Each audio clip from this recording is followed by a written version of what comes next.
Kasusnya memang sudah seperti ini, Pak. Oh ya, ya terima kasih. Setelah ketentuan yang digariskan sesuai dengan hukum wasiat itu, ya kembali kepada mungkin kepada tengku yang ada di kampung ataupun secara musyawarah orang aparatur desa bersama lembaga ataupun tuha-tuha yang ada di kampung Minang.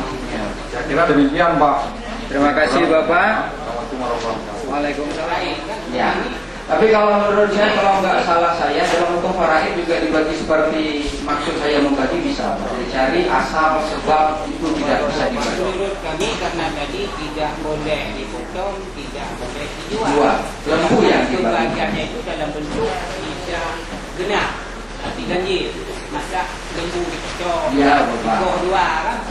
Nah, ini, maaf Bapak, singkat. Inilah yang menjadi masalah. Kan Bapak tibe kepada si mawah ada aja. Intinya dia memang limong di tengah, kan limong di tengah. Dah, kerana kehidupannya ada tak jauh ada tibe, ikan di tengah jauh semua dia di mawah ada di tengahnya. Nah boleh tu kerana ni kuat ni maka nak sabok di. Dalam itu. Nah, ini yang dijawab. Waalaikumsalam warahmatullahi wabarakatuh. Sedikit saya berikan tanggapan. Saya menanggapi menyangkut dengan pembagian harga warisan. Sesuai apa yang telah Bapak katakan tadi,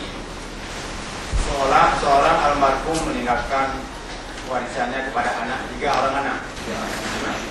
Yang 3 orang anaknya tadi disebutkan tidak sama pembagiannya. Iya, Pak. Lantas